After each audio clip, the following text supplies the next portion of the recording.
Welcome back to the channel. This is Trinity Storm and you are watching second part of What If Naruto Showed His True Self.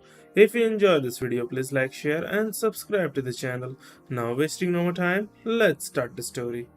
As they left the village gates, Naruto asked, "So we're going to look for the slug Sannin, who used to be on your team and will soon be the 5th Hokage." "Yes, Gaki, that's exactly what we're doing." "Then why did you bring me and Hayate-sensei?" "We won't find her in a day, so think of this as a practice run. Besides that, your sensei wants to help you with one of your techniques," stated Jiraiya. "Oh. So what will you be doing to help me?" asked Naruto. "I'll help you with your dance of the Biju," she said Hayate. "Oh well, I actually have a plan for how to make the method work soon. I thought about it for a few hours last night," said Naruto. "So, Gaki, is that what you did this morning?" "Before we left, you were working on your new skill," said Jiraiya. "Oh, I'm not sure if he was doing that this morning. I mean, he did kind of look red, but he wasn't sweating too much, so it must have been something else." Hayate laughed. Maybe it was because of the pretty Hyuga girl he was with last night." Jiraiya said this with a smirk, which made Naruto blush. Naruto said, "Shut up, Aro Sennin. Don't blame me for the fact that I have a girlfriend and you don't." "So that's what you were doing all along? You asked her out before we left, you sneaky little fox." Jiraiya said this after he had brushed off Naruto's insult. Hayate asked, "So, when are you going to put me in touch with her?" "When you finally meet Yugo, as you promised to do, sensei. Plus, you've already met her at the Chunin exams, where she lost to her jerk cousin Neji a month ago," said Naruto. "When we get back, I'll show you who she is. I was wondering why you were so angry when her cousin hurt her. It was strange to see how angry you were about someone getting hurt, but I now understand why," Hayate said. Naruto asked, "Okay, now that you've told me why Hayate-sensei came, why did you bring me?" "Think of this as a short training trip. I'm going to teach you the Rasengan, which is one of the 4th Hokage's best jutsu. One of the jutsu that made him famous around the world is this one," said Jiraiya. Naruto said, "Cool, so when are you going to teach me this jutsu?" "When we get to town, we're going to need some supplies to teach Naruto this attack," said Jiraiya. "Okay, I guess I can wait for a little while," said Naruto. The next day, in a village. Don't know what the town's name is. Naruto was sitting on a bed in the room that he, Hayate, and Aro Sennin had gotten for the day while Hayate and Aro Sennin started looking for clues that might lead them to Tsunade. Naruto was the only one who could spin the water in a balloon, so he could pop it. Almost, just a little more. Naruto muttered to himself as he used his hand to spin the chakra. Pop. The balloon suddenly burst, sending water everywhere. Naruto didn't care though, because he burst the balloon faster than Jiraiya did. "At last, I knew I could do it better than Aro Sennin." When someone suddenly knocked on the door, Naruto yelled. Naruto asked, "Who is it?" Because he knew Aro Sennin and Hayate wouldn't be back yet. But the person at the door didn't answer, so they kept knocking again and again. "Okay, just wait a minute." When Naruto opened the door, he saw something strange. Because there were 2 tall men on the other side of the door. One had the most serious face he had ever seen, and the other looked like a shark. "Who are you two, and why are you at my door?" asked Naruto in a voice that showed no emotion. "Naruto Uzumaki. Come along." The man with the stony face and black hair and eyes replied. Sure, let me go get my stuff," Naruto said with a drop of sweat as he shut the door. "That worked out better than I expected," the fisherman said. "Wind release. Drilling air bullet." Naruto yelled as a huge ball of wind smashed through the door and right into Kisame. It caught him off guard and threw him through the wall. "Sorry, but my sensei told me not to trust Uchiha," Naruto said this as he left the room. Kisame, let's go. He's faster than we thought. Itachi said as Kisame stood up and they both went after Naruto. Well, at least I'm getting better at flash step, because if I wasn't, this would be killing me right now. Naruto thought this as he moved from building to building. Damn, they're fast enough to catch up to me even when I use this trick. Naruto thought this as he ran away and stopped in a field outside of town to wait for his opponents. So you finally stopped running away and turned around to face us like a man. Boy who is brave but not smart. Kisame said this with a shark-like grin. No, I wasn't running. I just thought it would be best to fight away from people. Also, why should I worry about a big fish? Naruto was asked a question, and Kisame snapped at him. Brat, you're lucky that your demon keeps us from killing you. But don't worry, that doesn't mean I can't break one or two of your legs. Itachi gave me the Kyuubi brat to take care of, so you can take the next one. Said Kisame. Don't kill him, or the leader will cut off your head. Itachi said as he jumped backwards. This won't take much time. Kisame said this as he put Samahata down from his back. What you say smells fishy. Naruto answered as he took out Tori True from its sheath. Try your best to keep up. At that point, Naruto disappeared, and a sword appeared out of nowhere on Kisame's right, making him jump back. Kisame got back at Naruto by slashing Samahata down at him. But Naruto phased out of sight again, but Kisame was able to keep track of him and chased him. Naruto was forced to defend himself, and as soon as he came back, he had to dodge again because Kisame wouldn't let him attack. Is that all you have, kid? You might be fast, but if you just keep running, you will die. Said Kisame as he swung Samahata at Naruto again. This time, though, a loud clang could be heard all over the battlefield as Tori True and Samahata fought each other for control. If you say so, fishy, wind release, howling blades. Naruto yelled as he took a deep breath and blew 5 small wind blades at Kisame.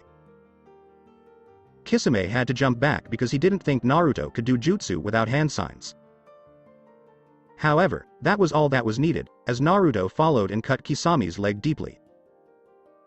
How in the hell does he know so much about kenjutsu?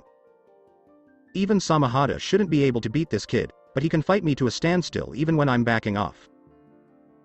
Kisame thought. So, are you going to take me seriously, or should I just kill you now? Naruto asked with a smirk as he got into a kendo stance. That's it, you little brat. If I have to, I'll rip your legs off with my bare hands. Let the water out, water bullets. Kisame yelled as 3 bullets shot out of his mouth and toward Naruto. Naruto avoided the first ball and cut the other 2 in half with his sword. But that was just a distraction. When Samahata came down, he had to jump to the side. Kisame, on the other hand, used Samahata as a base to kick Naruto, sending him into a tree and breaking it. Not so sure of yourself now, brat. Was the last thing Kisame could say before a windblade came from the forest. Kisame slammed Samahata into the ground and used it as a shield as the blade hit Samahata. He stood up and looked behind him. 6 rows of trees had been cut down, leaving a gap where Samahata was standing. But he didn't have time to think about this because Naruto was once again trying to hurt him with Tori True. But the attacks were slower than before because Naruto was bleeding from the head, where he had hit the tree. Also, his clothes were torn and he had a lot of small scratches. Then Kisame attacked again, but this time Naruto was being pushed back quickly, and each attack was getting closer to hitting its mark. His vision was blurry, and for some reason, Tori Toru couldn't absorb his demon chakra. Haha, you might as well just give up and come with us. You are running out of chakra, but I have almost as much as I want. I've noticed something about your blade, and that is that you are putting your demon's chakra into it. Now, your sword can use demonic chakra to do things, but mine can eat any kind of chakra and give it to me. Kisame smiled at Naruto's wide-open eyes and said, Damn, if I can't get Tori True into its second form, I have no chance. Only if I can find the other form that doesn't use my demonic chakra will I have a chance. Ero Sennin or Hayate Sensei will need me to stay alive longer so they can get here. Naruto thought this as he made a shadow copy of himself. Then I guess I'll have to stay back if I want to beat you. As Naruto and the clone started making hand signs, he said, I'm sorry. Fire let go. What a fireball. Wind release. Great breakthrough. Yelled the two Narutos as they launched their attacks, which combined in the air to make a huge fireball that was much bigger than Kisame had expected. Water release. Great water wall. Yelled Kisame, and a huge wall of water came from a nearby stream. It blocked the fireball but made a huge cloud of steam that covered the whole battlefield. Kisame was kind of at a disadvantage here because, unlike Zabuza, he never bothered to learn the silent killing technique. Instead, he liked to just go in and shave people to pieces. So, when he heard Naruto's voice echoing through the steam, he muttered a curse. This brat is only a genin, so how did he learn the silent killing technique? Kisame thought this as he stood guard over Samahata. You probably want to know where I learned the Kisame silent killing technique. Let's say I learned it from a man who didn't know you, but I still respected him. Even if for that day he was my enemy. Naruto spoke through the fog. Damn, he must have fought Zabuza before he died and taken a few things from him. This could be hard, but he's hurt and has trouble breathing, so that shouldn't give him too much an edge. Kisame was thinking this when he heard a sword coming from his right. He brought Samahata over and fought again with Tori True, but Naruto went back into the mist again. But as soon as he left, another attack came from the other side, and Kisame had to jump back to avoid it. He didn't expect a third attack from behind, though. Even though he jumped again, he couldn't get away from the deep cut. Naruto's victory didn't last long because the Kisame he cut fell into a puddle and showed that it was just a copy of water. He then felt the wind around him change, but he couldn't get out of the way in time. He was hit by a huge water bullet that shot him out of the fog and straight into a boulder, which cracked a little when he hit it. The little jerk actually thought he could beat the monster of the hidden mist. He did better than I thought he would, but it wasn't good enough. Kisame said this as he started walking toward the unconscious blonde. Just then, a loud battle cry rang out. He and Itachi looked up, expecting Kisame to be attacked, but were surprised to see Sasuke Uchiha charging straight at Itachi with a Chidori. Itachi, today is your last day. I've lived my whole life with hate, and it's time for you to die. But before he could hit Itachi with the attack, his brother sent him into the ground. The next thing he knew, he was feeling pain in his stomach, which made him spit out. When he looked down, Itachi's knee was in the middle of his stomach, and his fist was coming straight for his face. It hit him and sent him flying across the ground, where he was able to shakily get back on his feet. Itachi asked with no emotion, "So, what are you doing here, you stupid little brother?" "I'll kill you because you killed our clans, Itachi." "I will be the stronger of the two of us," Sasuke yelled as he charged again, but he was pushed back again. Itachi asks, "So you came to kill me and not to save your teammate and friend?" Get ready, because you're about to find out where this story will go from here. What you do with that loser doesn't bother me at all. He is nothing but a weakling who should die because he is so weak. After I kill you, I'll enjoy taking over the village and making his life a living hell that no one would want to live. I could get everyone to send him away if I wanted to, because they'll do whatever I say. Sasuke said, barely able to pull off a smirk. Itachi's eyes got smaller, but no one could see this. Even though most people thought otherwise, he loved his village and would never really hurt it. He was actually a spy for the third Hokage and Jiraiya, but no one knew this except for the two of them. From what he knew, Jiraiya should have been here by now. His brother just said that the Kyuubi container was weak and didn't deserve to live at all. Before giving up all hope, he would give his brother one last chance. "Alright, brother." Itachi went out of Sasuke's sight, then came back behind him and kicked him hard in the ribs, making him spit out blood and fly across the clearing. Itachi followed him and hit him hard with his elbow. When Sasuke was barely awake, he looked into his brother's eyes and saw his Mangekyo Sharingan. He was then sent into the Tsukuyomi. In less than a minute, Sasuke was screaming and mumbling things that didn't make sense. Kisame was hit by a big air bullet out of the blue, which caught him off guard and threw him into his own boulder. Itachi looked over and saw that Naruto was barely standing, his head was bleeding heavily, and his clothes were torn. When he got that feeling, he jumped back to avoid Jiraiya's attack. It was the Rasengan, and when it hit the ground, the attack caused a huge explosion. Well, I guess I should have known something like this would happen. It's not often that a cute young woman comes up to me and offers to buy me a drink. Jiraiya said this as Hayate landed next to him. While Naruto hobbled over to the Sannin, Kisame got up and looked like he was bleeding from many small cuts.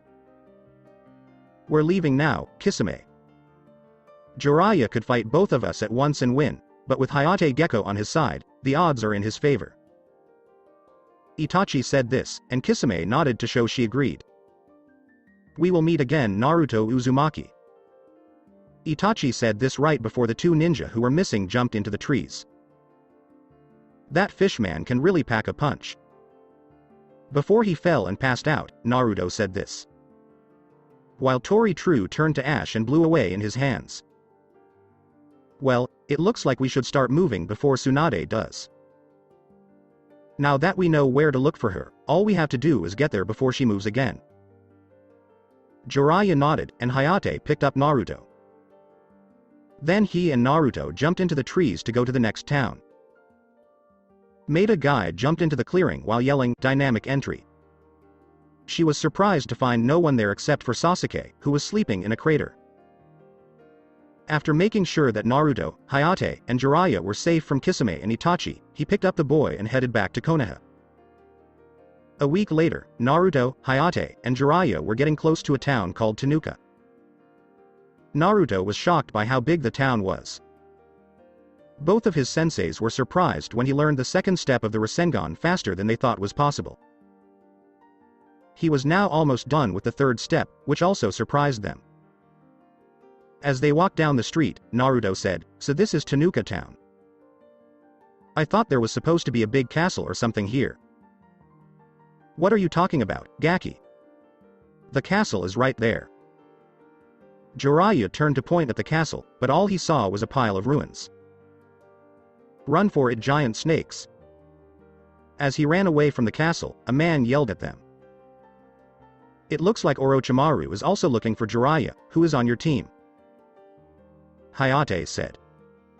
"Yeah, we should find her quickly to make sure nothing bad happened to her." Jiraiya said something as Naruto made 50 copies of himself and sent them all in different directions to look for her. As Naruto walked down the street, he asked, "Why don't we look for rooms now while my clones look for Tsunade?" "Good idea, Gaki." Jiraiya said this as he once again took the lead and led them to a nice hotel where they could stay. Naruto came out of his training an hour later, which made Jiraiya and Hayate jump a little. "One of my clones found her in a diner nearby, so let's go get her right now." Naruto said this as he led the way. As soon as they walked into a diner, Jiraiya saw his teammate drinking a bottle of sake while her student sat there holding a small pig.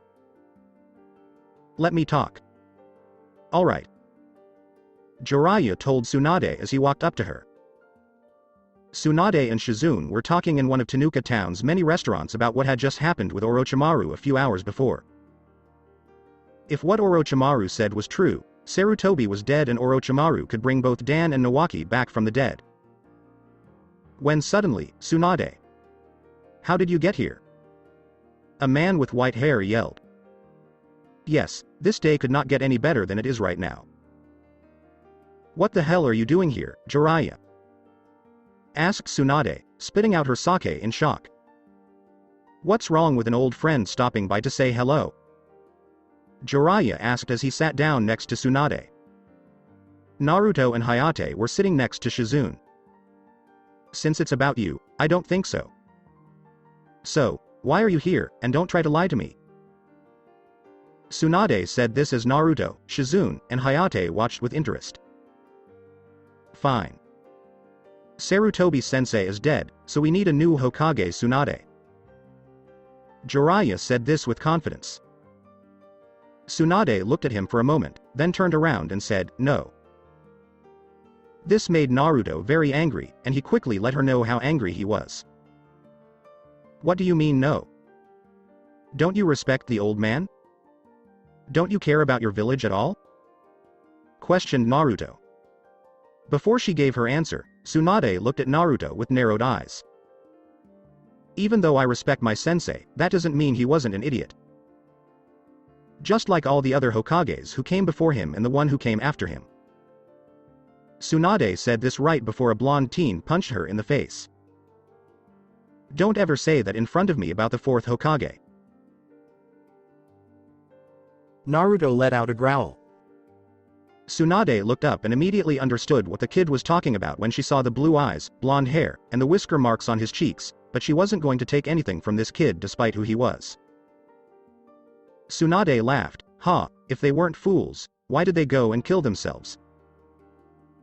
At that moment, Naruto's eyes turned red for a split second, and then there was a crash and dust flew everywhere as Tsunade was punched through the wall. Naruto quickly followed her out, his face full of anger, and everyone else did the same.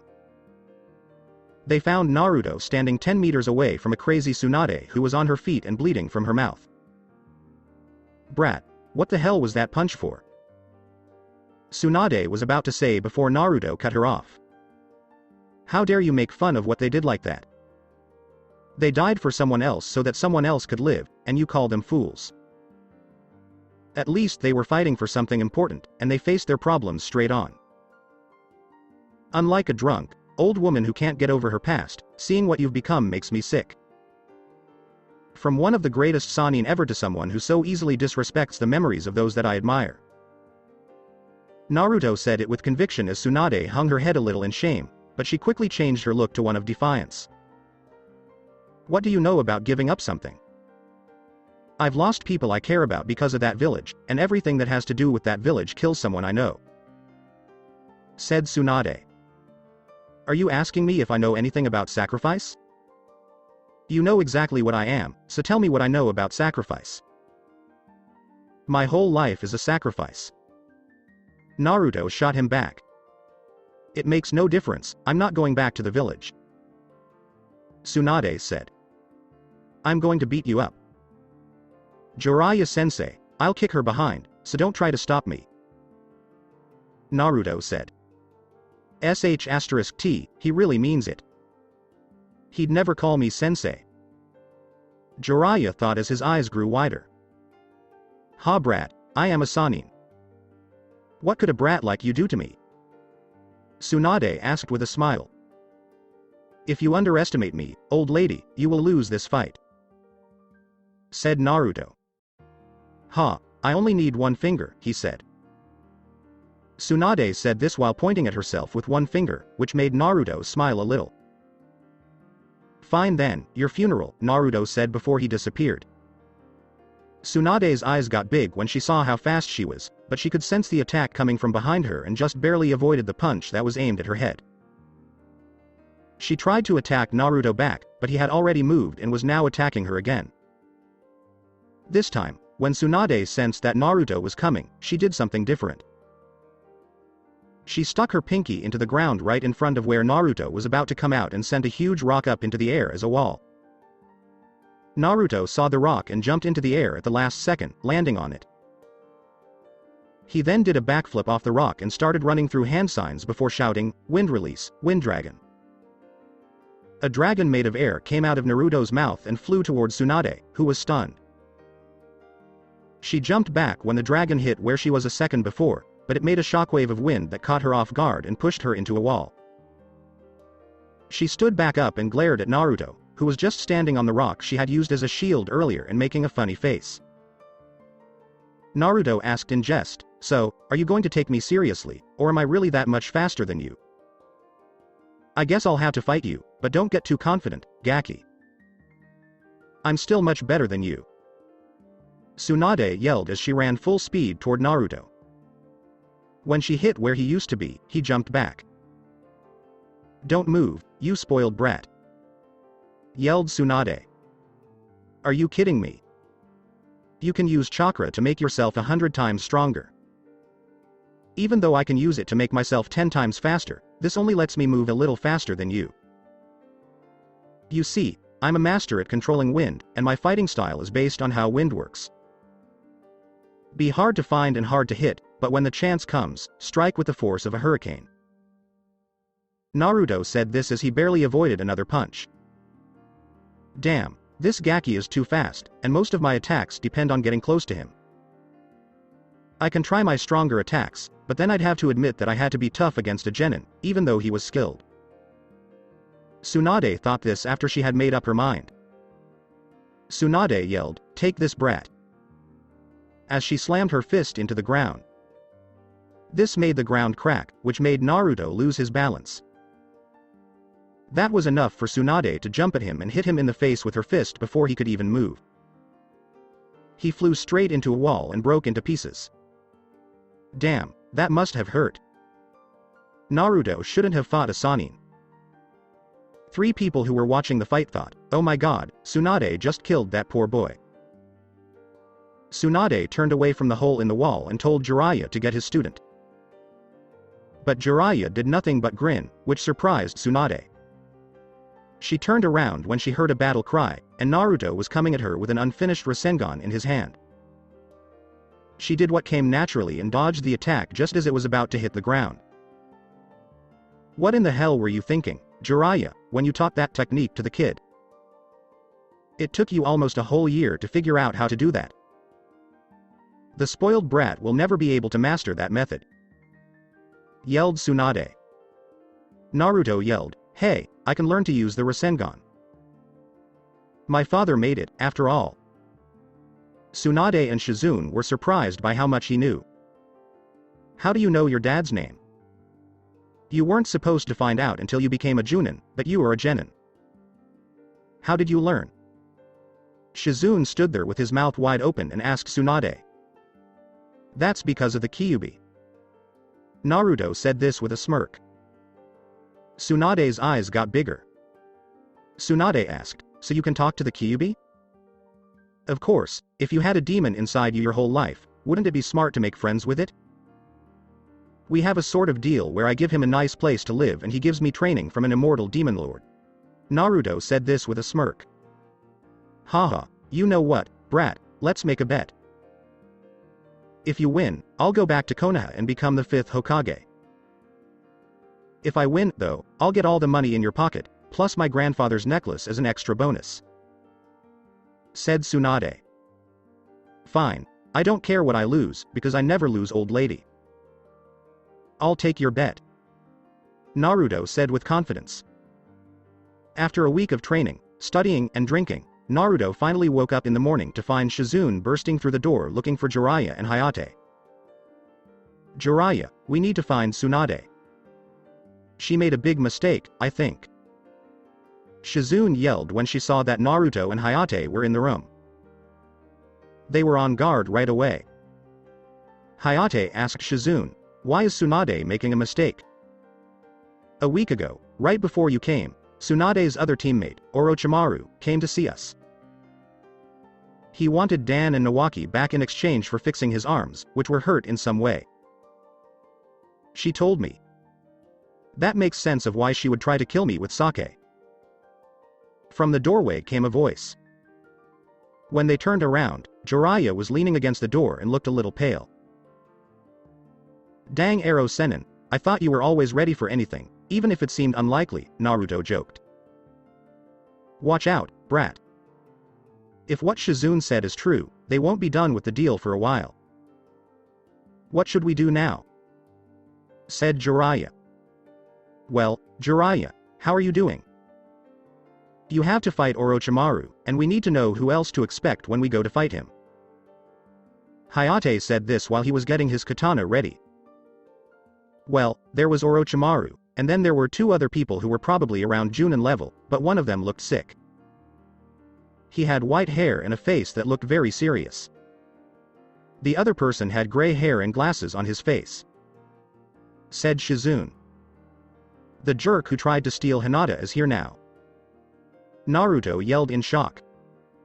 Shizune was confused and asked, "Who is Hinata?" Gaki's girlfriend, who is also the heir to the Hyuga family. During the invasion, she was taken by this ninja, but Naruto was able to save her before they went back to Orochimaru. Explained Jiraiya. He is mine and mine alone. Hayate and Shizune can go fight Orochimaru's dog, Kabuto, since he is stronger than Kimimaro. Naruto said this, and Jiraiya nodded in agreement. Okay, let's go help Tsunade, so let's get going. Help me until we get to the battle, Hayate said as he grabbed Jiraiya. A short time later, after Tsunade had tried to poison Orochimaru but was stopped at the last second by Kabuto, she was heavily breathing. No matter how hard she tried, she couldn't get a single hit on the sneaky snake. After we made the bet, I should have asked the brat how he did that flash step move. Tsunade thought, even if I were twice as fast as I am now, Orochimaru wouldn't be able to get away. Since the last time we fought, Kukuku Tsunade, you have become slower. I guess you've become lazy from always being on the go for the past few years. Said Orochimaru jokingly. You're lucky that your new toys decided to help when they did, or you would already be dead. Tsunade growled. I don't think. Now that we've had our fun with her, Kabuto, why don't you just kill her? Said Orochimaru. Yes, Lord Orochimaru. Kabuto said this as he landed in front of Tsunade and pulled out a knife. Do you think your servant can beat me, Orochimaru? Don't laugh at me. Said Tsunade. Kabuto asked, who said I would be the one to beat you? Right before he cut his wrist. This made blood pour out and cover Tsunade, who was stunned. She started to shake in horror as memories of her loved ones covered in their own blood flashed through her mind. Soon, she lost all contact with the real world as Kabuto's wrist healed and he went to Tsunade with the dagger. The best doctor this world has ever seen was defeated by just seeing blood. How sad, and here I was thinking that this fight might give me a real challenge. Kabuto said as he brought the dagger up to his head to deliver the killing blow. Wind release. Air spear to pierce. When the shot went off, Kabuto had to jump out of the way because a spear-shaped blast of air went right through where he was. Oh, well, if it's not Jiraiya and his group of ninjas coming to fight me, then it's nothing. Orochimaru said this when Kabuto landed with him and Kimimaro. Orochimaru, you bastard. You will pay for what you did to Sensei. Yelled Jiraiya. Is that so, Jiraiya? I don't think you could beat me if you were Adobe. Orochimaru said this with a smirk. Remember who you got, Naruto. I expect you to do your best, just like your father. Jiraiya said this as he jumped at Orochimaru to start fighting. Naruto nodded before he looked at Kimimaro, and the two of them nodded as if they had agreed without words that they would fight again. They jumped away from the last three ninja who were still there. So I have 2 days to myself? Don't you think it's a little bit unfair that two people are fighting against one genin? Shouldn't one of you be helping Naruto fight Kimimaro? Kabuto asked nicely. Naruto can handle himself, and you, Kabuto, are in jail for betraying Konoha during the invasion and helping a traitor. Hayate said this, which made Kabuto smile a little bit more. Naruto Uzumaki. We get together again, and this time no one is in the way. I've been waiting for this fight for a long time. Said Kimimaro. I've been looking forward to this too, Kimimaro. Last time, we were both weak, but this time we can fight at full strength. Naruto said back. Then show me how much stronger you've gotten. Kimimaro said this as a bone grew out of his wrist and got as long as a katana. Naruto shouted, gladly, rise from the eternal ashes. Tori true. As a cloud of dark ashes rose from the ground and covered him in front of Kimimaro's eyes. Naruto finally came out of the cloud, wearing his black armor and holding the red and black blade Tori true, ready to fight. Frontline by Pillar is the song to play. After looking at each other for a while, Kimimaro ran at Naruto, wanting to kill him quickly. But Naruto raised his sword, swung it, and sent a wave of red energy at Kimimaro. Kimimaro jumped over the blade of energy as it hit the wall behind him. He kept going and cut at Naruto, but Naruto blocked it with Tori True. The two of them started a series of attacks and counterattacks. It didn't look like they were even trying to defend themselves, since each block turned into an attack. Sparks flew as the two fought with only swords and no jutsu. This was a battle to see who could use a blade better than the other. Naruto's defense suddenly had a hole, so Kimimaro rushed forward to make the first strike. He left a hole himself, so the two of them hit each other in the shoulders. Kyuubi's chakra quickly healed the wound, and Kimimaro's bones quickly stopped the wound from getting worse. Both of them jumped back and thought about what they should do in the next attack. Kimimaro suddenly put his hands up, bent them back, and began firing what looked like spikes from his wrists at a fast rate. Naruto started to move back and forth while using Tori True on the spikes he couldn't avoid. He jumped into the air, brought his blade down, and fired a wave of red energy at Kimimaro that destroyed every spike it hit. Kimimaro jumped back to get out of the way of the attack again, but then he saw a bunch of air bullets coming right at him. He raised his bone sword and cut at 3 of them, but the 4th one hit his leg and threw him off. Naruto took advantage of this and hit Kimimaro with a number of blows while he was off balance.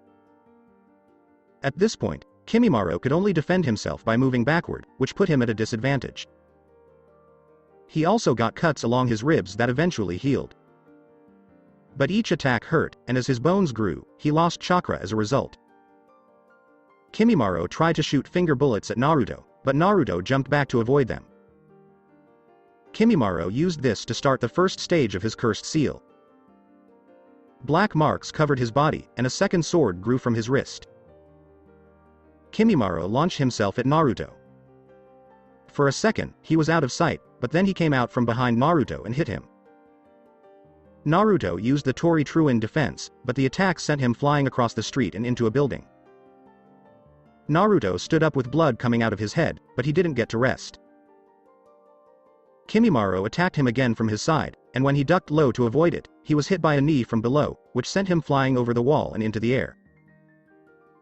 Kimimaro appeared above him and tried to cut him in half, but Naruto raised his sword as a weak defense that saved his life but still sent him flying to the ground. Naruto shook as he stood up. There was blood coming from several cuts on his body, but Kyuubi had already begun to heal him. "You're faster than Kimimaro was the last time we fought." Naruto said that Kimimaro was in front of him 15 feet. "The last time we fought, I was in a weaker state, but Kabuto was able to keep me from getting worse for a while." Kimimaro said it. "Breathe Into Me by Red is the new song." "That's too bad, but I'm still faster." Before he used Flash Step and went out of sight, Naruto said. Before Kimimaro could move, Tori True came close to cutting his throat. At this point, the two were jumping from wall to wall and slashing at each other so quickly that most people couldn't keep up. Sparks flew all over the battleground, one right after the other. This went on for a few minutes as the two swordsmen fought at high speeds, neither one of them willing to lose. They stopped fighting and landed on opposite walls, bleeding from multiple wounds. "This is one of the best fights I've ever had, Kimimaro. It's too bad we're enemies," said Naruto. "Yes, it's sad, Uzumaki, but as long as Orochimaru is useful to me, I will fight and die for him," Kimimaro replied. "I don't get it. Why would you willingly give your life for someone who only uses you for their own selfish goals? Before Kimimaro, I knew someone just like you. He taught me what it means to be strong. All of it comes from fighting to protect the people you love. As long as you do that, you are powerful," said Naruto. "Orochimaru gave me a reason to live for Uzumaki. If it weren't for him, I would be dead or a mindless killing machine. When he found me, I was a wild animal, but he cured me of my bloodlust. When I got sick, he worked for years to find me a cure, so I will fight for him until I am no longer useful in his eyes," Kimimaro replied. "It's too bad that you work for a monster like Orochimaru," said Naruto. In your eyes, a monster. Now, let's put an end to this fight for good. Kimimaro said this is the second stage of the curse seal started to change his appearance and his two-bone swords started glowing dark purple with energy. Let's reap upon the eternal ashes. Tori true. Naruto yelled as his blade turned into a scythe and lit up with a bright red light. Naruto's hair also changed a little. It got red highlights and got wilder as his face turned into a bloodthirsty grin. He yelled, "Come at me, Kimimaro, and let Tori True taste your blood again." Both of their weapons were glowing with power as they charged at each other. They swung their weapons at each other, and when they hit, there was an explosion of purple and red energy. The two went flying away from each other and hit the walls they had just been standing on. Both of them got to their feet and started hitting each other, trying to win. Soon, they both had deep cuts and were bleeding heavily. Both jumped back and got ready to hit the other with powerful attacks. With their weapons glowing again, they started to swing, but Kabuto and Hayate landed between them at the last second. Naruto quickly changed the direction of his attack to miss, but Kimimaro was too late, and his attack went straight at Naruto and the other two ninja. Both Kabuto and Hayate saw the attack coming and jumped back, but they were both hit by the attack's shockwave and thrown away from it. Naruto put up a weak defense against the attack by raising his sword, which had changed back to normal after he used all that energy in his last attack. When the attack hit Naruto and his sword, the sword exploded, causing Naruto to scream out in pain. He flew away from the explosion, which burned and cut most of his body, and landed right next to Tsunade, who was still stunned. Kimimaro had used up all of his energy and was back to his original form, but he looked pretty weak and beat up. He started to hobble toward Naruto, who was out of it, with the goal of finishing the fight. Kabuto, on the other hand, was now standing over the two Konoha shinobi and thinking about who to kill first. "Hey, you might as well kill the Sannin since the kid seems to be out cold." Kabuto thought this as he raised his dagger again, ready to kill Tsunade. Hayate was trying to get there in time to stop it, and Shizune was unconscious a few meters away. Tsunade watched the blade fall and closed her eyes, waiting for it to be over. When something splashed on her face, she opened her eyes and let out a horrified gasp. As Naruto stood over her with a dagger in his right shoulder, she looked down at him. Naruto coughed blood on Kabuto and used one of his hands to grab the hand that held the dagger. "Hey, old lady, get ready to pay up for the bet we made earlier." Naruto said this as he held his right hand at his side and held Kabuto's hand with his left. Even though Kabuto tried to stop it, Naruto made the Rasengan and shoved it into Kabuto's stomach. Kabuto fell to the ground and landed next to Kimimaro, who was now standing. He tried to stand up, but he fell quickly when he saw that the attack had hurt him much more than he thought. Kimimaro helped him stand up, and the two of them looked at Hayate, who was the last ninja who could still fight for both sides. "Tsunade, pull yourself together and heal Naruto, or he will die," Hayate said as he looked at the two ninjas. Naruto had finally passed out from his injuries and lack of chakra. Tsunade finally got over her fear and started working quickly to heal Naruto. Soon, a weaker Shizune, who had finally woken up, joined them. Both of them worked hard, and soon his wounds had healed and he was slowly but steadily breathing. Orochimaru and Jiraiya stopped fighting to watch the end of their fight, and Orochimaru narrowed his eyes at the unconscious Naruto. "If I don't do anything about him now, he could be a big problem in a few years." As he charged at Naruto, he thought. Jiraiya tried to help, but Tsunade kicked him away as he yelled a warning to her. Tsunade saw Orochimaru coming straight for Naruto with his sword sticking out of his mouth. She jumped in front of the blade because it was the only thing she could do. Orochimaru laughed because he didn't see why she should give up her life for someone who was going to die anyway. But he soon just grunted as Tsunade, who had used her regeneration jutsu to heal herself, blasted him across the battlefield. Soon, she was hitting him hard all over the battlefield. He hit with his sword, giving himself enough time to get to both Kabuto and Kimimaro. This is nowhere near over with Tsunade and Jiraiya. "I'll kill you both and wipe out Konoha." Orochimaru said this as he and his two followers fell down. Naruto had been hurt in his fight against Kimimaro and Kabuto, and it had been a week since he woke up. Now, they were on their way back to Konoha so that Tsunade could take over as Hokage. During this week, Naruto finally figured out how to talk to his sword on his own, instead of waiting for it to call him to its world. Tori True looked like a grown man who was wearing a ripped black cloak that covered his whole body. His hair was blonde with orange and crimson highlights, and his eyes were black. He had a rough face, but it looked friendly. He had done this to train while he was sleeping at night. Since then, Tori True has helped him train his sword skills and move on to the next stage of his transformation. He found out that the next stage would be based on his spiritual energy instead of the Kyuubi's demonic energy. Let's just say that his blade has taught him a lot lately. The next part of his change happened slowly, but he could keep it up for about a minute before he got too tired. But he thought that in that amount of time, it would be enough to kill most enemies. Kyuubi and Tori True were both surprised by how quickly he learned how to use the spiritual energy of the blade. They thought he would be able to learn the next step in no time. So, Gaki, are you ready to go back to the village? Jiraiya asked Naruto to get his attention away from his thoughts. You have no idea, Ero Sennin, I'm so excited to see my Hime. Naruto said this, and Shizune and Tsunade smiled at how sweet the boy was. After the healing, Naruto apologized to Tsunade for what he had said, and Tsunade quickly said she was sorry as well. The two quickly got along. Tsunade told him all about his mother because she had trained Kushina, just like Jiraiya had trained Minato. In return, he told her about his life, and most of the time he talked about Hinata. Shizune and Naruto got along well right away, and soon they were acting like brothers and sisters. They also told each other about their adventures and showed each other some jutsu that could help each other.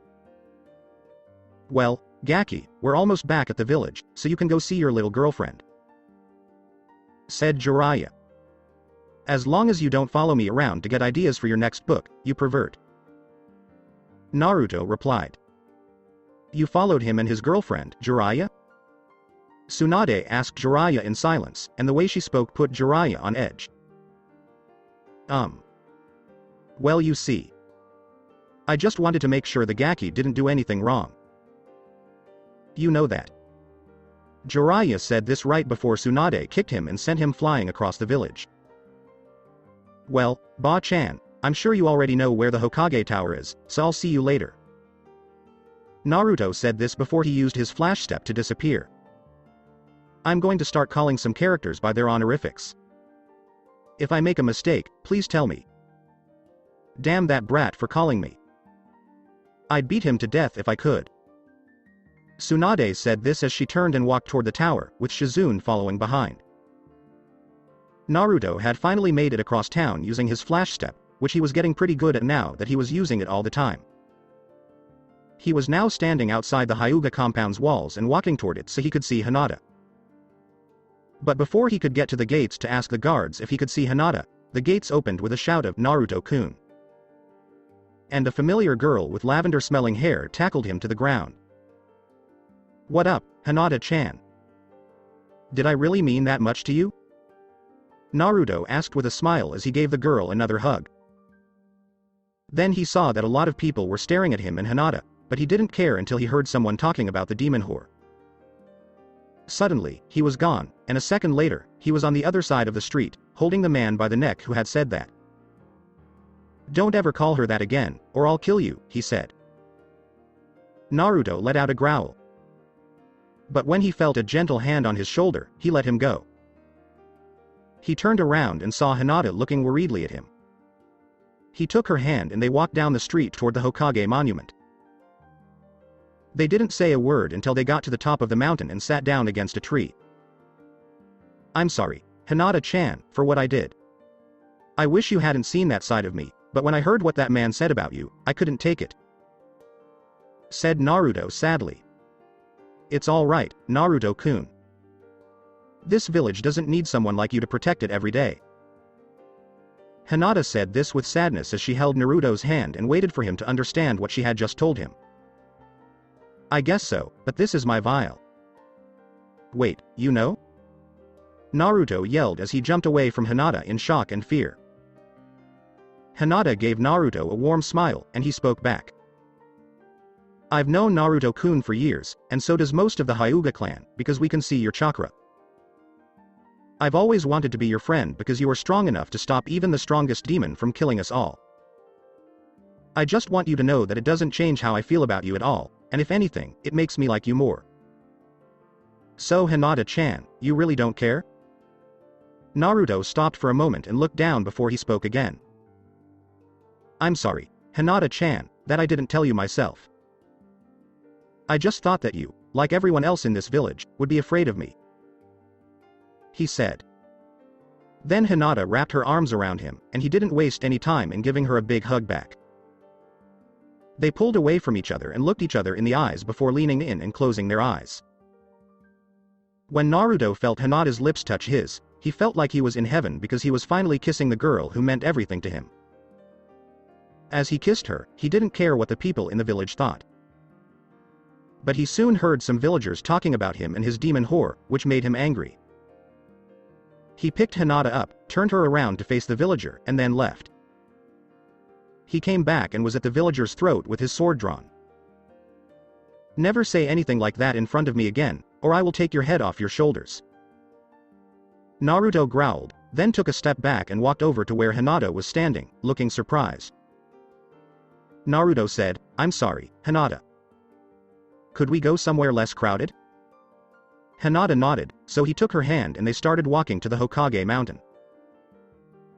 When they got there, they sat down under one of many trees and were quiet until Hinata spoke up. Naruto, you don't have to punish everyone who says bad things about me because I date you. Even though they deserve it, I don't want you to get in trouble. Said Hinata. I know that, Hinata, but it hurts me when you're sad or when someone calls you names. If the council wants to make something of it, they can try, but I am not the same person I was before, and I will fight for my rights now. Naruto said this as he gave Hinata a hug. But my dad told me that recently, civilians have been calling for your death or exile even more than usual. She said this with a few tears in her eyes. Naruto got down on one knee and gently lifted up her face so he could look her in the eyes. Don't worry about me, Hinata. Old man Sarutobi has always been ready for something like that to happen. I will be ready for anything they try. As he leaned in to kiss her, he said. The next thing that happened was a very rough kiss that went on for a few minutes before they stopped to take a breath. As they laid back down again, they both had red faces and were breathing hard. I know I don't have to worry about you getting hurt, but I don't want you to leave me, Naruto. If they did kick you out or try to kill you, I'd like to go with you wherever you go. She said something, which made Naruto look at her in shock. Hinata, you don't have to come with me. You can live here in Konoha forever. If I leave, no matter what I do, I will always be on the run. I don't want you to have that kind of life, Hinata. As he held her close, he said. Don't you get it, Naruto? I have no reason to be here without you. You have always given me the strength I needed to keep going. I couldn't make it without you. She said that she was sad, and then she said something else. Father told me that the civilian council has been trying to make the CRA happen for Sasuke. I'm one of the girls they want that creep to marry. What?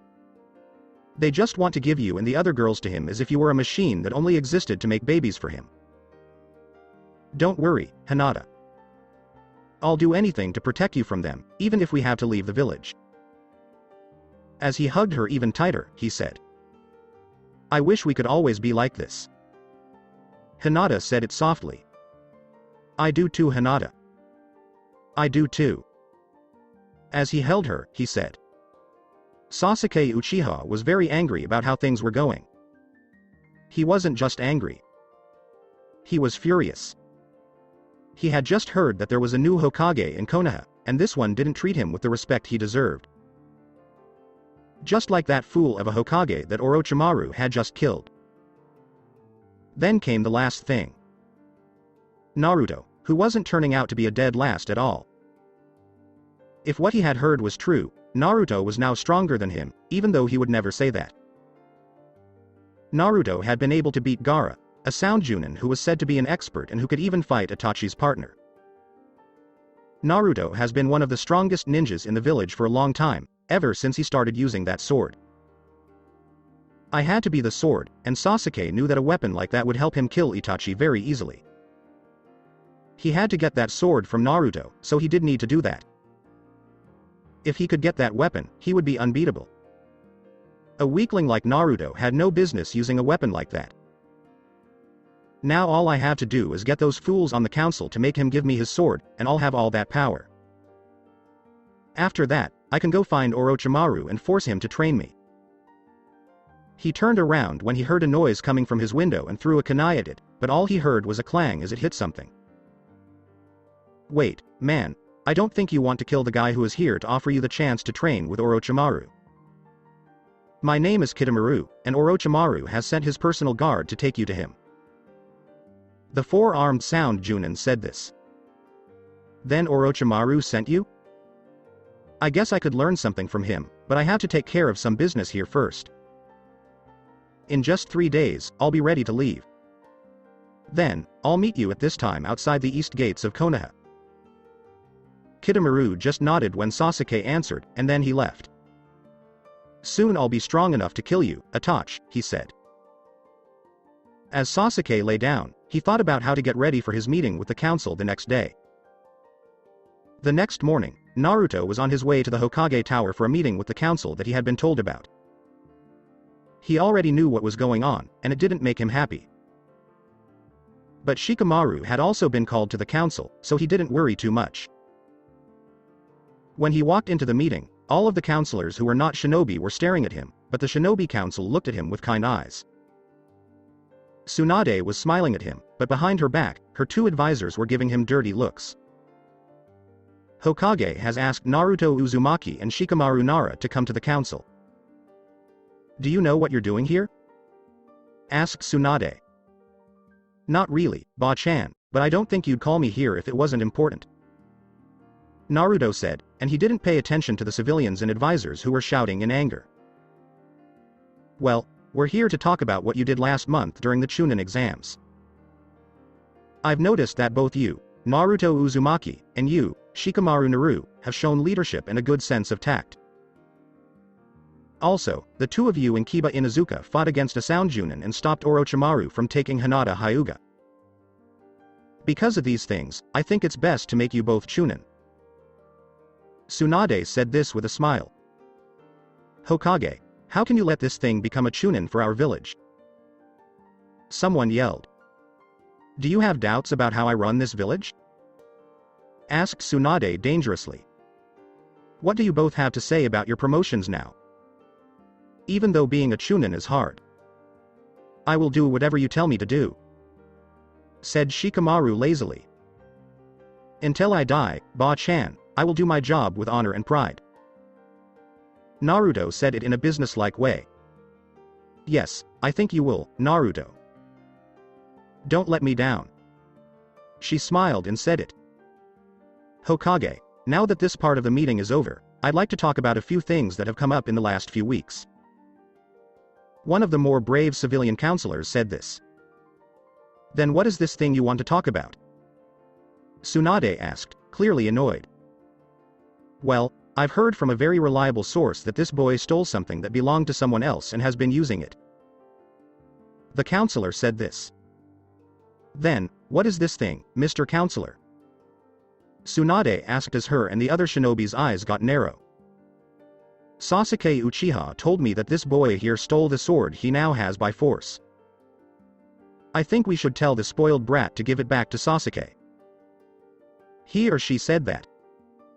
So you think that the Kaki Uchiha owned this sword at some point and that I stole it from him? Naruto yelled, you guys are so in love with Sasuke. One of the other counselors yelled, watch what you say, you little brat, or we'll have you killed here for what you said. You have no right to call for my death. Only the Hokage can order a death, so stop acting like you're so powerful. Also, my summons gave me this sword after I passed their test. It is a part of me and no one else can use it. said Naruto. That's not true. The Uchiha can use any blade in this world or the next. Now, we want you to return the sword to the rightful owner. The leader yelled. No, he won't give it up. That sword is his, and no one can make him give it up. I've seen him use the sword, and I have to say that he does a good job with it. Now that that's out of the way, do you want to talk about anything else? Asked Tsunade as she glared at the civilians. Oh, there's nothing else that has to do with me, so I'll go. After a while of silence, Naruto spoke up. But as he was leaving, he heard something that made him very angry. Yes, we'd like to talk about how the CRA can help rebuild the Uchiha clan. I think we should give him at least 3 strong wives so the clan will do well in the years to come. One of the council members said so. Okay, counselor, what 3 girls do you have in mind? Asked Hiyashi with doubt. Alright, Hiyashi, when he turns 16, I thought we should make Sakura Haruno, Ino Yamanaka, and your daughter Hinata Hyuga his wives. Sasuke has told you he likes your daughter, so you should be very proud. The man said this with a smile, but Hiyashi looked angry. No, my daughter won't marry the Uchiha in this world or the next. He is conceited and doesn't deserve her love, and I won't let that happen. Even before she was born, my daughter was already engaged to someone else. Hiyashi said this in a mad tone. Hyuga, what kind of lie is this? If she was already engaged, why is she dating that demon? Asked the counselor, pointing at Naruto, who had decided to stay. It doesn't matter to you what my daughter does. I don't care who my daughter dates as long as she is happy. If my daughter still loves this boy when she's 16, I'll let them get married. Everyone in the room was surprised when Hiyashi said this, because most people thought he was a very cruel man. This is a terrible thing, Hyuga. One of the civilians yelled, we have to give the Uchiha whatever he wants if we want to stay powerful in the future. One clan doesn't change a village. What shows how strong a village is how all the clans work together to stay alive. Everyone in the village must do what they can if they want to have even a small chance of staying alive. Then Naruto's voice came. Be quiet, brat. One of the counselors yelled, how dare you talk during a meeting where you don't belong. Anbu, arrest this thing. But before the Anbu moved, Tsunade gave them a look that made it clear that they should back off. They stayed and decided to pay close attention to the show. You've already called me by my nickname in this conversation, so I have every right to talk. Also, the civilian council has no right to ask the ninja in this village to do anything. Only the Hokage has that power. I've learned more about Konoha's laws than almost anyone else, and I can now recite most of them by heart. Naruto said this, which surprised most of the council. I like this kid. Even though he's young, he's not afraid of anyone in this room. He is also totally right, so I think we should end this meeting and go home for the day. Inoichi said as he and his 2 friends stood up. Naruto bowed as he left, and when he went into the waiting room, Sasuke was grinning and holding out his hands like he was waiting for something. Naruto didn't pay attention to him and just kept walking until he felt someone pull on his shoulder and turn him around. I think you forgot to give me something that is now mine, Dobi. Said Sasuke smugly. Teme. The Hokage has ruled in my favor, so don't try to take my sword again or I will scar you for life. Tori True is a living sword that chooses its master. It chose me, so you will never be able to use it, no matter what you do. As the 2 looked at each other, Naruto spoke. You're not very strong, Dobi. A sword like that should only be used by the best. You will die, but I could use that sword to kill my brother and become the most powerful ninja in the world. Said Sasuke in anger. No matter what, I'm leaving Teme. Go pick on someone weaker than you, because I know that's the only way you can get your confidence back. Naruto said this calmly as he was about to leave the room, but he stopped when Sasuke said the next thing. I might just go meet my future wife, Hinata. When I'm with her, I'll like making her scream and cry. With a smirk on his face, Sasuke said. If you ever touch her, Sasuke, I'll kill you. Hiyashi has already said that he won't let his daughter marry a jerk like you, but he has given you permission to marry his beautiful daughter someday. Now, if you'll excuse me, I'm going to go meet up with Hinata and then train. He said this as he left the building, leaving Sasuke fuming behind. Hinata wanted to be able to protect herself better, so she and Naruto spent the next 3 days hanging out and training. They had already started making her a better Jukin stance that took advantage of her flexibility and water infinity. It took her a while to go all out against Naruto, but as soon as she did, she started to grow by leaps and bounds. Naruto had even taught her some water jutsu that could help her in the future. She was much stronger than she had been before. She could easily beat her sister, and one of her spars with Neji was very close. Neji went back to being himself and became very protective of Hinata. He even told Naruto he would hurt him if he ever hurt her. On the 4th day, Naruto and Hinata were both walking to one of the training grounds early in the morning. When Shikamaru suddenly ran up to them while panting, it was a big surprise to see him sweat. Naruto. The Hokage wants us to come right now to her office. She says she needs us to help her with a very important mission, Shikamaru yelled as he ran past them. Damn, he's running like that, so it must be important, or he wouldn't be doing it. Hinata, I'm sorry, but I have to see you later. He told her this as he kissed her cheek and ran after Shikamaru. They got to the Hokage in less than a minute. Shikamaru asked the Hokage, Hokage-sama, what do you want with Naruto and me? One of our shinobi has left the village and is going to Orochimaru. I need you two to make a team and do whatever it takes to get him back to Konoha. She spoke. Isn't that Sasuke? He has been acting even worse since Orochimaru gave him that strange mark. Said Naruto. Yes, we still need the Sharingan, and we can't let Orochimaru get his hands on it. You and your partner will choose 3 other people to go on this mission with you. Do you know anyone who could help you? She asked the 2 Chunin who had just been promoted. Hokage-sama, there are Chunin out there with more experience than us who could do better than us right now. Why are you giving such an important mission to 2 new Chunin? Asked Shikamaru. Shikamaru, we can't send any more Chunin on this mission, so you two will have to do. Said Tsunade. Fine, then we want to take Neji Hyuga, Choji Akamichi, and Kiba Inuzuka. Neji can find traps and stop ambushes with the help of his Byakugan. Choji can be our big guy, and Kiba should be able to find Sasuke without much trouble. Shikamaru agreed with what Naruto said. Okay, they'll meet you in 20 minutes at the Eastern Gate. I think this is a good time for you to get ready and say goodbye to your friends. Tsunade said sadly.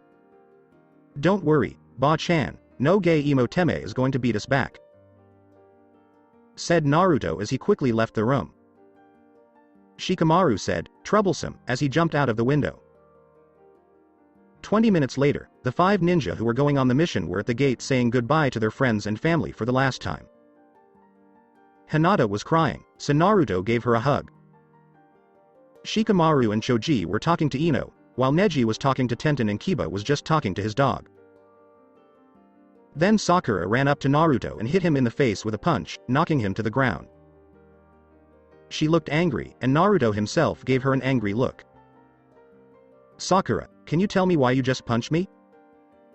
You monster. Sasuke would have never left the village if it weren't for you. Even though he is the strongest ninja this village has ever had, you made him feel weak. If you don't bring him back, I'll do everything I can to make your life miserable. She shouted. How dare you say that I'm to blame for the guy leaving, you self-centered B***tch. He only left this village to get power so he could kill his brother. Don't worry though, Sasuke will come back, and if he fights, I'll make him come back without an arm if I have to. Naruto said this while Sakura gasped in shock. She yelled, how can you say such a thing, Naruto? You're a demon. Hinata, who was now staring at Sakura, hit her across the face before she could say anything else. Never again should you call Naruto a demon. He keeps us all safe from the Kyuubi, and if I remember right, they are going to find your betrayal, not you." Hinata yelled at Sakura, which made her cry and run away. Naruto yelled, "Well, that's my girl," as he kissed her on the lips and turned to the others who were waiting for him. So far, this is what we know about the mission. Last night, Sasuke Uchiha and 4 other ninja from the Sound Village were seen leaving the village. Our job is to find these ninja and bring Sasuke back, whether he wants to come back or not. Let's get going and finish this mission before the day is over. Naruto said this as he jumped into the woods and the others followed. Now, just to let you know, we're going to jump ahead in time to the last time Naruto fights Kimimaro. Here is where my story will make a big change from what I had planned. So Kimimaro, we meet again. I had hoped that by now, we would have found a way to get along. Naruto said this as he stood there guarding the area with Tori True. Yes, Naruto, I was hoping that, but I will fight you as long as you are against my master. He is everything to me, and he promises that when we get back, he will find a cure for my illness. Now, let's put an end to this fight for good. Kimimaro said this as he used the first stage of his cursed seal, which made 2 bone swords appear in his arms. You really think Orochimaru can heal you, even though he couldn't even fix his own broken arms? I can have Tsunade heal your arms and give you a place to live for the rest of your life away from Orochimaru," said Naruto. "I can't believe Orochimaru would do that to me, but I will fight for him until it happens," Kimimaro replied. "He only wants Sasuke for himself and is using you to get him. As soon as you are no longer useful to him, he will leave you behind or even have you killed for something you didn't do. You work for a boss who doesn't care about you at all." Everything was a lie. Naruto yelled. "You have no idea what you are talking about. Lord Orochimaru is concerned about everyone who works for him," Kimimaro yelled out in anger as he ran at Naruto. Naruto had just done something that not many people, not even Orochimaru, could do. He had just made Kimimaro question who his master was, which made him attack in a blind rage. Kimimaro was so angry that he threw attack after attack at Naruto, but Naruto was able to dodge them all with ease. Naruto was able to see through the attacks and stop them, and soon Kimimaro was covered in deep cuts from Tori True. "Kimimaro, I used to know someone who was just like you. He worked hard for his master and died for his master. But his master still died that day, and as he was dying, he told us he wished he had treated his servant more like a son instead of the way he did. Can you say the same thing about Orochimaru? When one of the people he calls his servants dies, has he ever shown any sadness?" asked Naruto when they stopped being together. Kimimaro looked up at Naruto with tears in his eyes.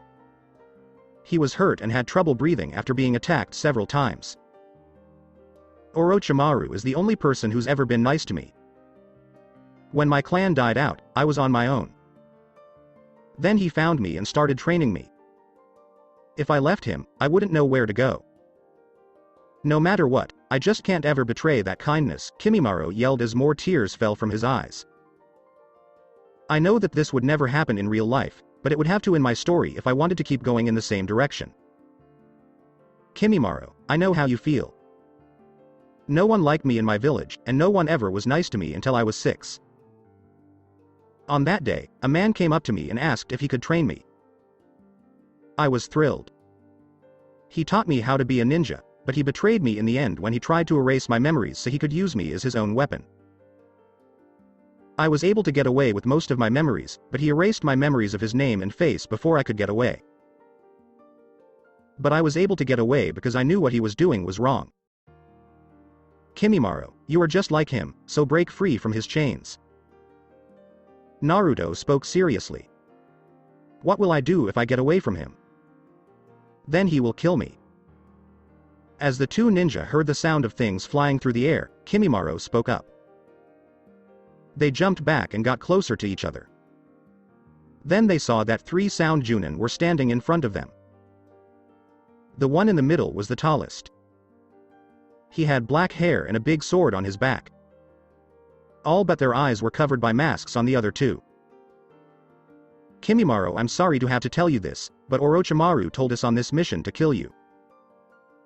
He's noticed that you're getting too strong for your own good, and he didn't want to wait for his poison to kill you. The leader said. What do you mean poison? Kimimaro yelled out in surprise. Oh no, I don't think we were supposed to tell you that. Oh well, you and that genin will be dead in a few minutes, so I guess it doesn't matter. You see, Orochimaru has been angry with you lately because you have been making mistakes, like when you didn't grab the Hyuga and when you almost lost your fight last week. So, the day after the invasion, he gave you poison. You see, he could have cured you, but since you didn't get the Hyuga, he decided you didn't deserve to live. The tall man said. Sorry, Kimimaro, but this is not how I wanted to make my point. Naruto said as he put his sword back on his guard. Not like Naruto. It seems like you were right and I was wrong. Is there any chance that I could help the Leaf fight Orochimaru? Kimimaro was making 2 more swords when he was asked. Kimimaro, it looks like you still have some fight in you. Take the genin and come help me deal with the traitor, you too. Before he jumped at Kimimaro, the leader said. Be careful, Naruto. These two work well together because one is good up close and the other has strong attacks from far away. Kimimaro said this before he jumped off the horse to fight the leader. I don't understand why we have to fight the genin. This should not take very long at all, said the one holding a sword. Don't be worried. I've heard this one can fight pretty hard. Have you not heard about the blonde Konoha genin who can fight Junin? The one with Senbon needles said. Ah, I don't know where you heard that, but I'm now a Chunin, so. Naruto said as he raised his sword. So the kid likes to play with swords. I got this. Please help me win. The taller one said. You have all the fun. Just kill the kid fast. The shorter one was said. Are we going to fight, or are you two going to just talk? Naruto said as he dodged the taller one's quick slash. I'm going to kill you right now, shouted the taller one as he kept swinging at Naruto, who was easily blocking all of his blows. After blocking for a minute, he saw an opening and knocked the man's sword away, which gave him access to the man's neck and let him kill him. Before he could finish the attack, though, a number of Senbon were fired at him, forcing him to move out of the way. That was close. We'll have to work together to kill him, I guess. The one with a sword spoke up. You could try. Naruto vanished in an instant, then appeared behind the ninja with the Senbon and cut him across the back. I should tell you now that I've been holding back because of you. Naruto said this as the ninja hit the ground. The man with the sword yelled, Damn, how did you get over there? I have a special way to make my speed 10 times faster. Now it's time for you to die and for me to go catch a traitor. Naruto said as he disappeared above the man again. He swung down, and a blade of wind flew from the blade and cut the ninja in half while he was still stunned by Naruto's disappearance. That wasn't hard at all. I guess all the hard training Kyuubi has been making me do lately is finally starting to pay off. Kimimaro came back, Naruto said. It looks like Orochimaru thought I wasn't as strong as I really am, said Kimimaro. He must have thought we were both dying, or he would have sent more. Naruto said this as he turned his head in the direction of the shouting he had just heard. Lee ran over to where Naruto and Kimimaro were still standing and yelled, Naruto, it looks like the flames of youth flow bright in you. Lee. How did you get here? After your surgery, shouldn't you be getting some rest? Asked Naruto, unsure of what to do. I was, but I feel much better now, so the Hokage told me I could come help with the sand team. Lee said with pride. Naruto asked, so Gaara is here.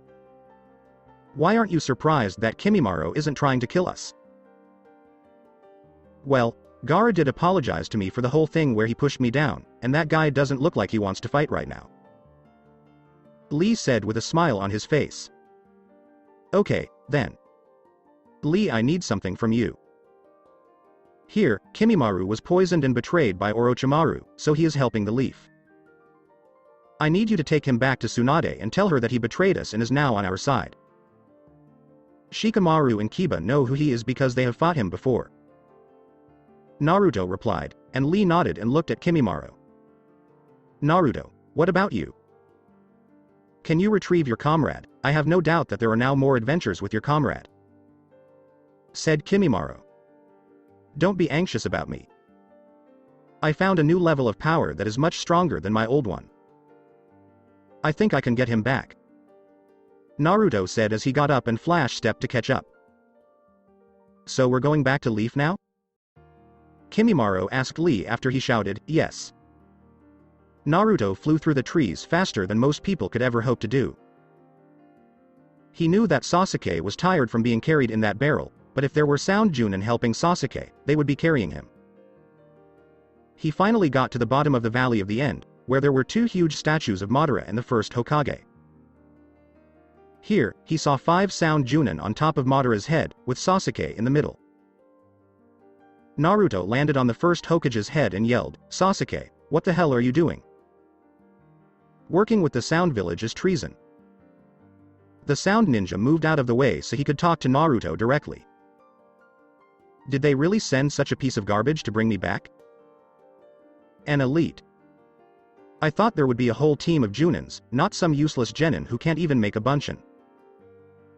Sasuke said this as some of the Junin smiled because they thought this battle would be easy. Sasuke, you can believe what you want, but I'm taking you and your pink-haired whore back to the village. You can try, but don't forget that there are 6 Junin-level ninja here as well, Sasuke said in an arrogant way.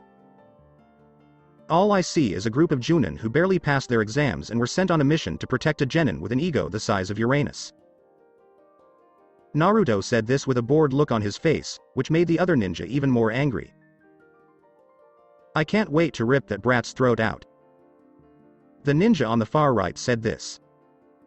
He was a very big, strong man with metal claws on his wrists. A woman with brown hair and a short height stood to his left. She had kunai, shuriken, and senbon at the ready. The one in the middle seemed to be the most dangerous. He had a ninjutsu on his back and what looked like the kanji for earth on his forehead. He looked like he was making plans. The other two looked very much alike, so it was likely that they were twins. Both of their hair was black. One had a huge sword, and the other had a battle axe that was as big as Naruto. You lowlifes can't even touch me. Naruto yelled. You little brat, I'm going to tear you apart. Yelled the man with the huge sword as he leapt across the canyon and aimed his sword at Naruto, ready to crush him. Naruto yelled, wind release, drilling air bullet. As he fired a ball of compressed air at the man in the air. It hit right on and exploded in midair, sending the man crashing back to his group of friends. Naruto yelled, let's get crazy. Before he disappeared from sight.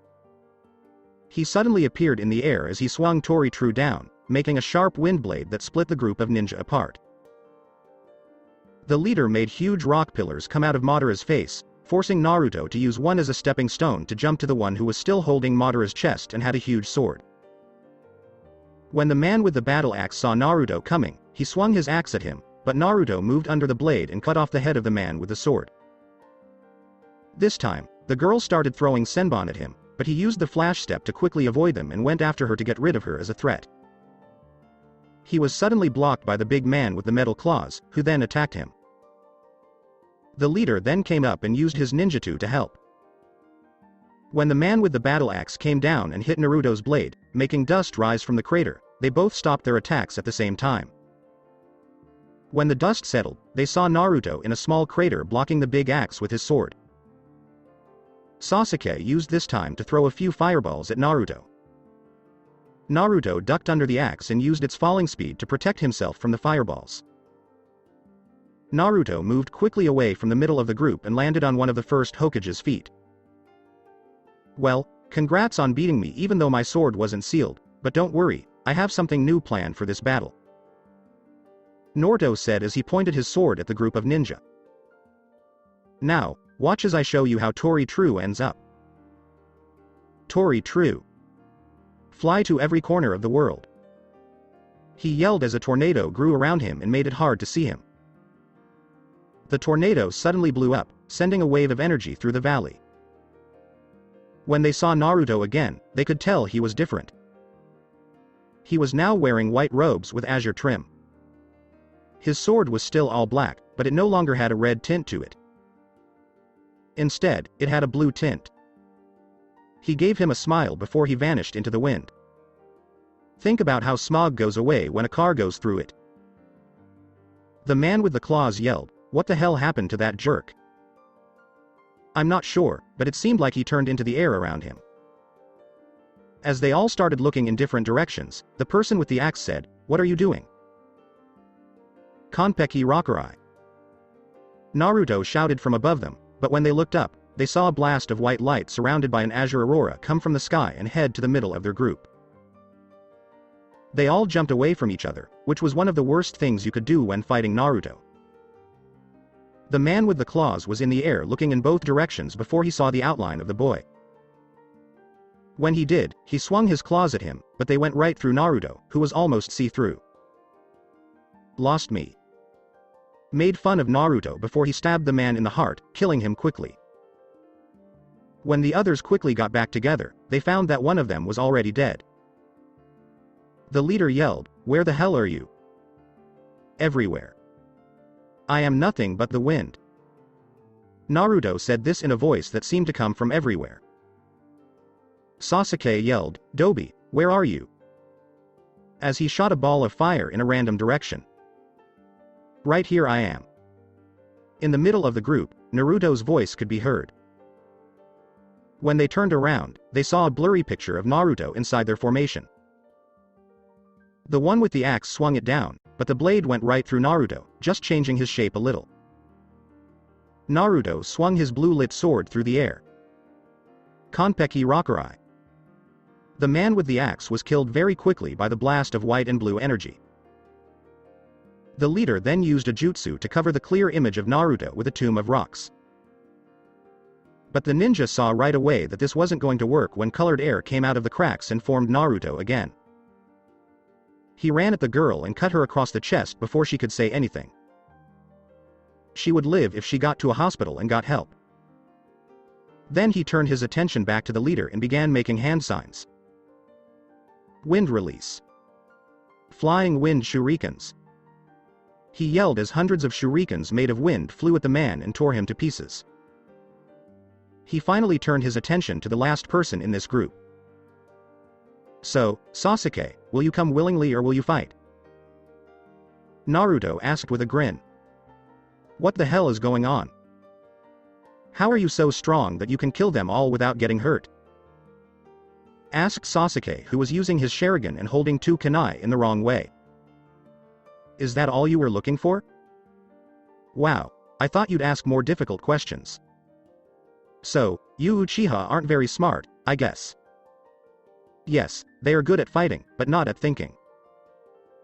So why don't you just kneel down like a good dog? As Naruto moved toward Sasuke, he said this. How dare you make fun of me, you piece of trash with no parents? Sasuke yelled as he ran at Naruto. Naruto said, wrong move. As he dodged the one kunai and brought his sword down toward Sasuke. Before he hit, he stopped and whispered, Konpeki Rakurai. The attack went off with a lot less force than it had the last few times, but it was still enough to knock Sasuke out and cut him in several places so that he was unconscious and bleeding. Naruto floated over to Sasuke's body while he was still unconscious and snapped out of his release. He looked down at Sasuke and thought about everything that had happened since they first met. He couldn't help but let a tear fall. Naruto asked himself, what happened to our friendship, Sasuke? As he picked up Sasuke and Flash stepped back to Konoha, where Destiny was waiting. So that's it for today. I hope you guys enjoyed it. Don't forget to like, share and subscribe to the channel for more awesome stories like this. Thank you. See you all in my next video.